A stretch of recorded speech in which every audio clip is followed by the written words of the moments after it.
2 videos in a day? What?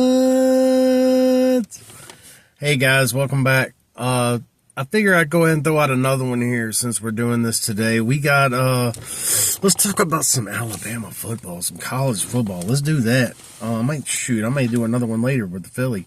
But right now, let's talk about Bama, DeBoer. Let's talk about Alabama's season.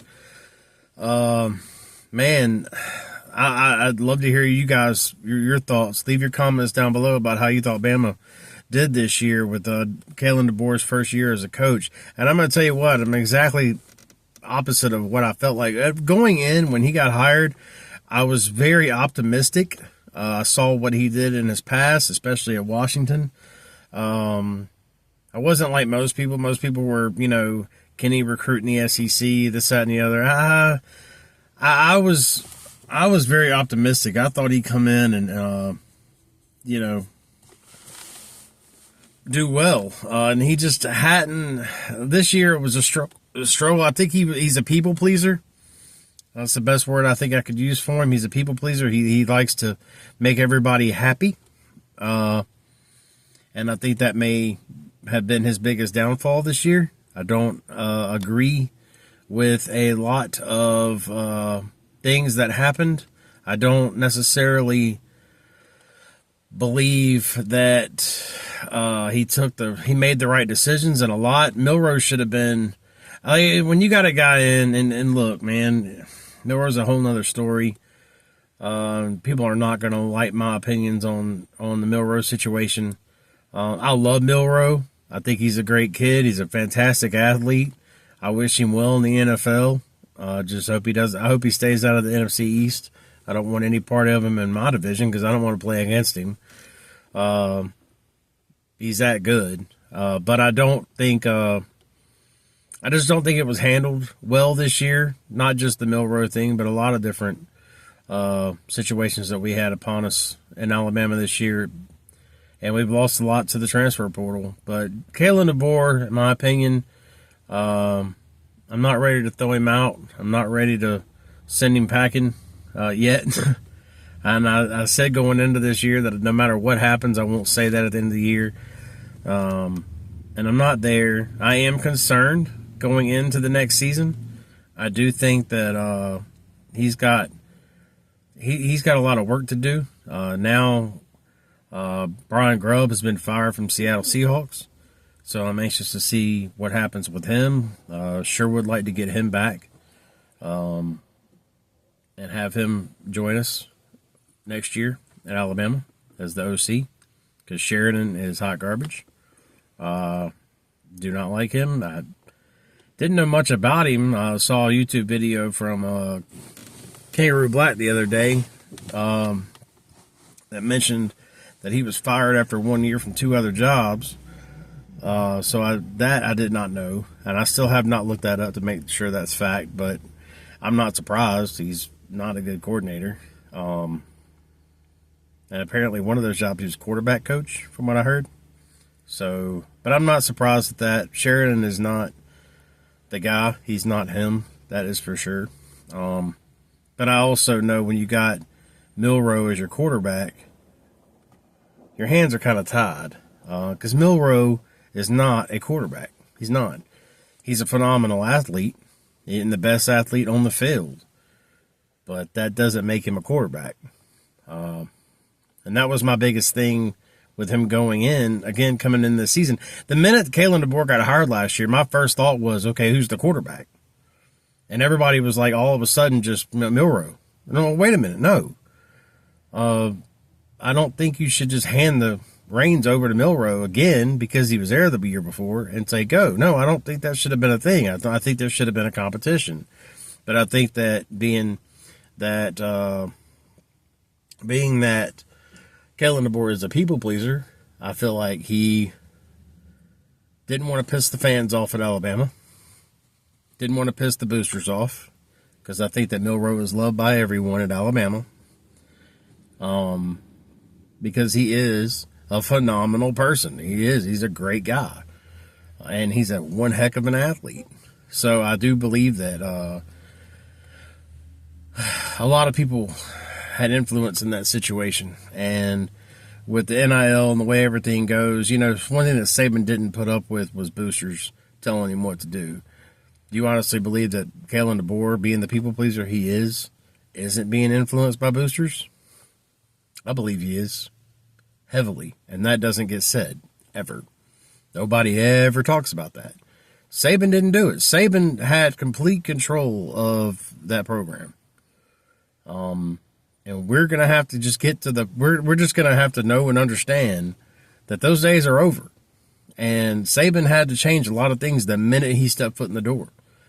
You never saw interviews with the assistant coaches. You never saw interviews with the players. And when you did, he was standing right there with them. And that just didn't happen. He had complete control. Now you got this guy coming in, and he is just complete opposite of Nick. Complete opposite. And we have to deal with that. We have to live with that. We have to know and understand the nature of this beast. Like Kalen DeBoer, say what you want to say about him. And I'm not trashing him at all. He's not Nick Saban. And we as Alabama fans have to know and understand that. It's over. The dynasty's dead. It's over. This is finished. And it is what it is. And there's nothing we can do about it. We just have to sit back and just hope and pray that Kalen DeBoer gets his head out of his behind and takes care of what he needs to take care of. It's his program now. He needs to run it the way he wants to run it. But the thing is like us as Bama fans, I guess this video is more for us, a therapy session. Us as Bama fans need to understand that this is what it is. And Kalen DeBoer could be gone tomorrow. It's still a fact that whoever comes in next is going to have to deal with the same crap. I mean, again, he's coming behind the GOAT. It didn't matter who it was or what the heck was going on. We knew the end was here. And it doesn't have to mean that we're living in doom and gloom and going to lose and have losing seasons. It doesn't mean any of that. It's just going to be different. It's a change. It's a culture thing. The culture at Alabama is changing. And it's more than just not having Nick. It's the NIL. It's the way the players are they're just different now. They feel like they've got the upper hand, and they do, unfortunately. These coaches have if there's one job I would not want right now is to be a college football coach. Period. I mean, those players, they get what they want, they say what they want, and there's absolutely no consequences for what they say and do. They can jump in the portal in a heartbeat, and it is what it is, and you can't do anything about it. They're going to do whatever they want to do, and that's hey, I'm not crapping on them either. Like, if the players can do it, do it. Get what you can out of it, right? Nobody's telling them they can't do it. There's no consequences for their actions. They're going to do it. I don't know what you're telling them. I mean, that's why I said down the road, the NFL's in for a world of hurt. It's eventually going to turn into the NBA. Don't get me started on that. I mean, you want to watch something magnificent crumble. Go watch the NBA. It's nothing like it used to be back in the day. And I believe that this is the reason why. And eventually this college football and the NFL is going to turn into the NBA because there's no rules and there's no boundaries. These kids do what they want to do. And to keep in mind, these are kids. These are 18, 19-year-olds that are just 17-year-olds. I mean, that are just, and their parents got their hands out too. So it's not even just on them. The parents are just as bad, if not worse. So it's just one of them things. But anyway, DeBoer, heck of a year. Lots of ups and downs. I don't really focus too much as I hate Tennessee, and everybody here knows it. That loss, I kind of had that circled at the beginning of the year. That was one of the games I was worried about. The other two losses during the season, Oklahoma and Vanderbilt, completely unacceptable. You watch the way it played, just the discipline wasn't there. DeBoer's he's got a lot of work to do. I don't understand a lot of the things he's done. But he is the head coach. It's his program. It's his call. And unfortunately, we just sit back and watch and just hope for the best. Every day it's turning on the TV, it seems like more kids enter the portal. We've got a few in turn. We've got a few come to us, so that's worked out well. I'm optimistic about next year. I'm gonna see.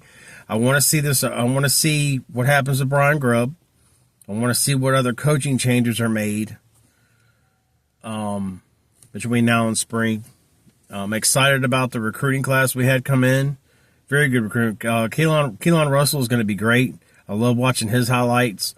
I'm anxious to see if he, because all the videos he's made, he's come out and made a point in saying that he's here to start. Okay, that he's felt like the coaching staff is, giving him enough information to believe that he can come in and start right away. I'm big on Ty. I'm a Ty Simpson fan. I like Ty Simpson. I feel like he should have seen a heck of a lot more playing time this year than he got. I'm excited about him getting an opportunity. But if Keelan Russell comes in and wins the starting job, I'm okay with that. I want the best player on the field. I don't care what grade you're in.